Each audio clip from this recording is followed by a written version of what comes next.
Então, hoje vamos fazer a leitura e a análise do primeiro sutta do Majjhima Nikaya, é o Mula Pariyaya, e o título em português é A Raiz de Todas as Coisas.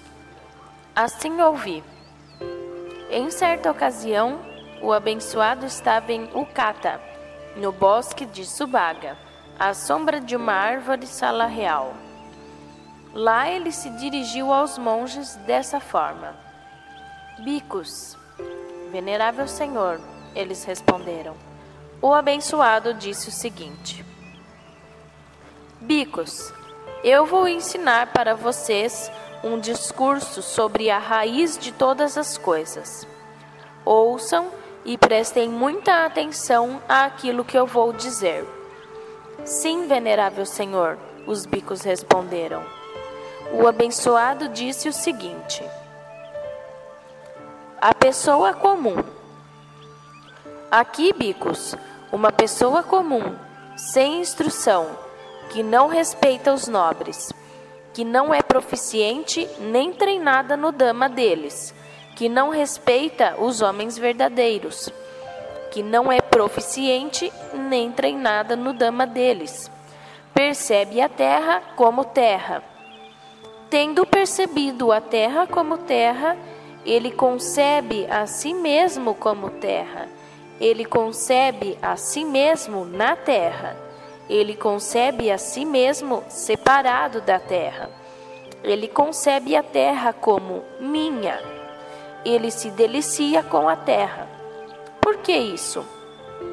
Porque ele não a compreendeu completamente, eu digo. Ele percebe a água como água, fogo como fogo, ar como ar, seres como seres, devas como devas, Pajapati como Pajapati, Brahma como Brahma, Senhor Supremo como Senhor Supremo, base do espaço infinito como base do espaço infinito, base da consciência infinita como base da consciência infinita, base do nada como base do nada. Tendo percebido a base do nada como base do nada, ele concebe a si mesmo como base do nada. Ele concebe a si mesmo na base do nada. Ele concebe a si mesmo separado da base do nada. Ele concebe a base do nada como minha. Ele se delicia com a base do nada. Por que isso? Porque ele não a compreendeu completamente, eu digo. Tendo percebido o visto como visto, ele concebe a si mesmo como visto. Ele concebe a si mesmo no visto. Ele concebe a si mesmo separado do visto. Ele concebe o visto como meu. Ele se delicia com o visto. Por que isso? Porque ele não o compreendeu completamente, eu digo. Ele percebe o ouvido como ouvido, sentido como sentido, conscientizado como conscientizado, unidade como unidade, diversidade como diversidade, todo como o todo, nibbana como nibbana. Tendo percebido nibbana como nibbana, ele concebe a si mesmo como nibbana. Ele concebe a si mesmo em nibbana. Ele concebe a si mesmo separado de nibbana. Ele concebe nibbana como meu. Ele se delicia com nibbana. Por que isso? Porque ele não o compreendeu completamente, eu digo. Então, no início do sutta, aparece a palavra Sabba Dhamma Mula Pariyaya. Sabba seria todas, né? É empregada com o sentido limitado de tudo que diz respeito à identidade. Isto é, com referência a todos os fenômenos, que aí seria Dhamma, compreendidos dentro dos 5 agregados influenciados pelo apego. Os estados supramundanos, os caminhos, frutos e nibbana estão excluídos. A raiz de todas as coisas, que é a condição especial que mantém a continuidade do processo de repetidas existências, é explicado como desejo, presunção e ideias. E o desejo, a presunção e a ideia são reforçadas ou alimentadas pela ignorância, sugerida nesse sutta com a frase "ele não compreendeu isso completamente". Então esse discurso do Buda é bastante amplo e vai falar basicamente sobre o ciclo das distorções, em Pali Vipalasas. Então as concepções dando origem a percepções, e das percepções surgem os pensamentos. E os pensamentos acabam se transformando em ideias, em um tipo de concepção. E ele faz isso desde o elemento mais grosseiro, seria os 4 elementos, até esse Nibbana, que na verdade seria um falso Nibbana, que algumas pessoas confundem com os jhanas. A pessoa comum sem instrução, que foi mencionado, em Pali é a Suttavaputu Jhana. É a pessoa comum mundana, que não possui nem conhecimento e muito menos realização espiritual no Dhamma. E ela se permite ser dominada pela multidão de contaminações e entendimentos incorretos. Então a frase perceber a terra como terra, isso parece sugerir ver o objeto tal como ele realmente é, que é o objetivo da meditação budista de insight. Mas o contexto deixa claro que a percepção da pessoa comum de terra, já introduz uma ligeira distorção do objeto. Uma distorção que será ampliada para completa má interpretação quando o processo cognitivo entrar na fase da concepção. Então ela percebe de forma incorreta a terra, a água, o fogo e o ar, e ela percebe como eu, meu, como permanente, como desejável, como atrativo. E essa percepção dá origem a uma concepção sobre isso, é um ciclo perpétuo. Então a pessoa comum se apega à expressão convencional terra e, aplicando-a ao objeto, ela o percebe através de uma distorção da percepção, ou seja, Sanya Vipallasa. A distorção cognitiva introduzida pela concepção consiste, em resumo, na intrusão da perspectiva egocêntrica na experiência, que já está ligeiramente distorcida pela percepção inicial. De acordo com os comentários, a atividade da concepção é governada por 3 contaminações, que seria o desejo, presunção e ideias. Então, resumidamente, tendo percebido terra com a percepção distorcida, a pessoa comum em seguida a concebe, fabrica, através das tendências para as proliferações mentais, do desejo, presunção e ideias. Ele apreende a terra de modo diverso da realidade. Aquele que compreende a terra completamente, assim o faz através de 3 tipos de compreensão. A compreensão através do conhecimento, que seria a definição do elemento terra através da sua singular característica, função, manifestação e causa. A compreensão completa através da investigação, que é a contemplação do elemento terra por meio das 3 características, da impermanência, sofrimento e não eu. E a terceira como a compreensão completa através do abandono, ou seja, o abandono do desejo e cobiça pelo elemento terra, através do caminho supramundano. Então há um trecho que também faz a relação dessas concepções e percepções com relação às 4 realizações imateriais, e aí é isso que conduz ao renascimento nessas esferas, pois a mente acaba identificando um eu ali presente. Há um trecho que classifica esses fenômenos nas categorias do visto, ouvido, sentido e conscientizado também. Os fenômenos que compreendem a identidade são tratados de 2 formas mais à frente: unidade e diversidade. A ênfase na unidade é a característica daquele que alcança os dhyanas, nos quais a mente ocorre de modo único num único objeto. A ênfase na diversidade prevalece para aqueles que não alcançaram os dhyanas, faltando-lhes a impressionante experiência unificadora dos dhyanas. As concepções que enfatizam a diversidade ganham expressão na filosofia do pluralismo, e aquelas que enfatizam a unidade são típicas das filosofias monísticas. E mais um pouco à frente, há uma seção onde todos os fenômenos da identidade são reunidos e mostrados de forma única.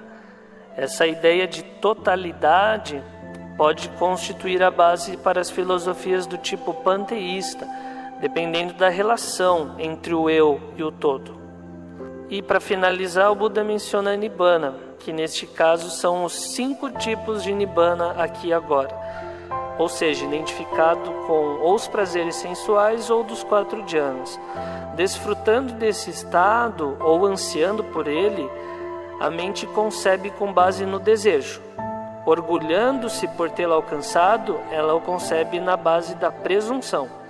E considerando que esse Nibbana imaginário é permanente, a mente concebe com base nas ideias. O discípulo no treinamento superior. Bhikkhus. Um bhikkhu que se encontra no treinamento superior, cuja mente ainda não alcançou o objetivo e que ainda aspira pela segurança suprema contra o cativeiro, conhece diretamente a terra como terra. Conhecendo diretamente a terra como terra, ele não deve conceber a si mesmo como terra. Ele não deve conceber a si mesmo na terra. Ele não deve conceber a si mesmo separado da terra. Ele não deve conceber a terra como meu. Ele não deve se deliciar com a terra. Por que isso? Para que ele possa compreendê-la completamente, eu digo. Ele conhece diretamente a água como água. Ele conhece diretamente o todo como todo. Ele conhece diretamente Nibbana como Nibbana. Conhecendo diretamente Nibbana como Nibbana, ele não deve conceber a si mesmo como Nibbana. Ele não deve conceber a si mesmo em Nibbana. Ele não deve conceber a si mesmo separado de Nibbana. Ele não deve conceber Nibbana como meu. Ele não deve se deliciar com Nibbana. Por que isso? Para que ele possa compreendê-lo completamente, eu digo. Então esse trecho é sobre o discípulo no treinamento superior, que em Pali é Seka. É aquele que alcançou algum dos 3 níveis inferiores da iluminação, que entrou na correnteza do Sakadagami e o Anagami, mas ainda precisa treinar para alcançar o objetivo último, o estado de Arahant. No Madhyama Nikaya 53 há o treinamento que eles devem seguir. O Arahant algumas vezes é descrito como Aseka, aquele que está além do treinamento, no sentido de que ele completou o treinamento do nobre caminho óctuplo. Deve ser observado que enquanto da pessoa comum se diz que ela percebe cada uma dessas bases, aquele no treinamento superior diz que ele as conhece diretamente. Ele as conhece através de um conhecimento diferenciado.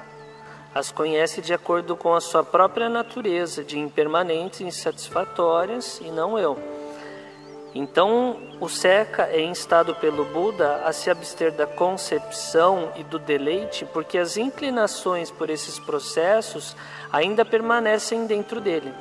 Com a realização do estado de entrar na correnteza, ele erradicou o grilhão da ideia da existência de um eu, e portanto será incapaz de conceber com base no entendimento incorreto. Mas as contaminações do desejo e da presunção apenas são erradicadas com o caminho do Arahant, e dessa forma o Seka permanece vulnerável às concepções que possam se originar destas. Enquanto o conhecimento direto pertence à esfera tanto do Seka como do Arahant, a completa compreensão, Parinya, é da esfera exclusiva do Arahant. visto que envolve o completo abandono de todas as impurezas. Então, o ponto central desse sutta, do Madhyama Nikaya número 1, seria sobre as concepções e as ideias, principalmente relacionado à característica de não eu, ou anatta, ou sunyata, que é vazio em Pali. O Arahant. Bhikkhus. Um bhikkhu que é um Arahant, com as impurezas destruídas, que viveu a vida santa, fez o que deveria ser feito, depôs o fardo, alcançou o verdadeiro objetivo, destruiu os grilhões da existência e está completamente libertado através do conhecimento supremo, conhece diretamente a terra como terra. Conhecendo diretamente a terra como terra, ele não concebe a si mesmo como terra. Ele não concebe a si mesmo na terra. Ele não concebe a si mesmo separado da terra. Ele não concebe a terra como minha. Ele não se delicia com a terra. Por que isso? Porque ele a compreendeu completamente, eu digo. Ele conhece diretamente a água como água, Nibbana como Nibbana. Por que isso? Porque ele o compreendeu completamente, eu digo. Bhikkhus. Um bhikkhu que é um Arahant, completamente libertado através do conhecimento supremo, conhece diretamente a terra como terra. Conhecendo diretamente a terra como terra, ele não concebe a si mesmo como terra. Ele não concebe a si mesmo na terra. Ele não concebe a si mesmo separado da terra. Ele não concebe a terra como minha. Ele não se delicia com a terra. Por que isso? Porque ele está livre da cobiça, raiva e delusão, através da destruição da cobiça, raiva e delusão. Ele conhece diretamente a água como água, Nibbana como Nibbana. Por que isso? Porque ele está livre da cobiça através da destruição da cobiça, raiva e delusão. Então essa é uma descrição padrão do Arahant, encontrada em muitos suttas. Quando a ignorância foi abolida através da realização da compreensão completa, as inclinações mais sutis para o desejo e para a presunção também foram erradicadas. Assim, o Arahant não mais se ocupa com a concepção e o deleite. Então aqui temos as tarefas das 4 nobres verdades. Tendo desenvolvido o que deve ser desenvolvido, que é o caminho óctuplo, ocorre a completa compreensão, que é a tarefa da primeira nobre verdade. Se há completa compreensão, há o abandono, que é a tarefa da segunda nobre verdade, e com esse abandono ocorre a libertação e o verdadeiro conhecimento, que seria a terceira nobre verdade. Então o Arahant compreendeu completamente através da prática, e também porque ele erradicou as 3 raízes prejudiciais da cobiça, raiva e delusão. O Tathagata. Bhikkhus.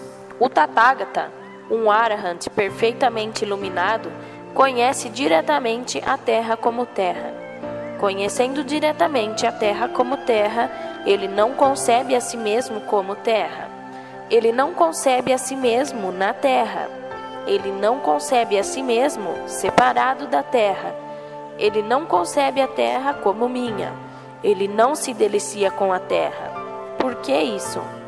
Porque o Tathagata a compreendeu completamente até o fim, eu digo.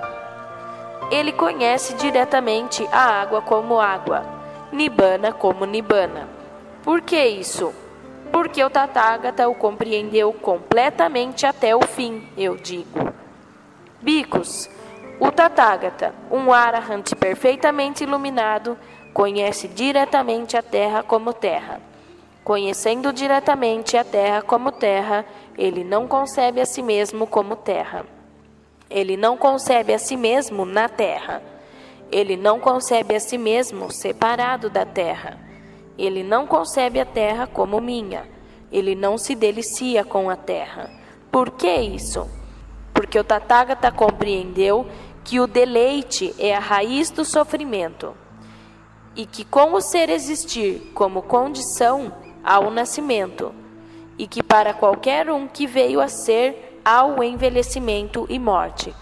Portanto, bicos, através da completa destruição, desaparecimento, cessação, abandono e renúncia aos desejos, o Tathagata despertou para a suprema perfeita iluminação, eu digo. Ele conhece diretamente a água como água, Nibbana como Nibbana. Por que isso? Porque o Tathagata compreendeu que o deleite é a raiz do sofrimento e que, como o ser existir como condição, há o nascimento, e que para qualquer um que veio a ser, há o envelhecimento e morte. Portanto, bicos, através da completa destruição, desaparecimento, cessação, abandono e renúncia aos desejos, o Tathagata despertou para a suprema perfeita iluminação, eu digo.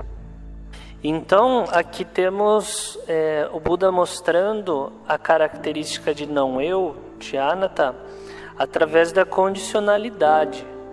Então, o Tathagata compreendeu completamente até a conclusão, completamente até o limite, sem restar nada. Isso explica que, enquanto os Budas e os discípulos arahants se assemelham no abandono de todas as impurezas, há, no entanto, uma distinção na abrangência da sua completa compreensão. Enquanto os discípulos podem alcançar Nibbana depois de compreenderem com insight apenas um número limitado de formações, os Budas compreendem completamente todas as formações, sem exceção. Então aqui também temos a introdução da origem independente no finalzinho. Essa sentença proporciona um enunciado altamente comprido da fórmula da origem independente, em geral explicada com 12 fatores. Vide Madhyama Nikaya 38. Conforme interpretado, o deleite é o desejo da vida passada que resultou no sofrimento dos 5 agregados da vida presente. Ser existir é o aspecto determinativo de kama na vida presente, que causará o futuro renascimento, seguido de envelhecimento e morte. Esse trecho mostra que a causa da eliminação da concepção no Buda foi a compreensão da origem independente na noite da sua iluminação. A menção do deleite como raiz do sofrimento estabelece uma conexão com o título do sutta. Além disso, no enunciado anterior, em que a pessoa comum se delicia com a terra, mostra que o sofrimento é a consequência última do deleite. O Tathagata não concebe a terra e não se delicia com a terra porque ele compreendeu que o deleite é a raiz do sofrimento. Além disso, por ter compreendido a origem independente, ele abandonou por completo o desejo, aqui chamado de deleite, e despertou para a suprema iluminação.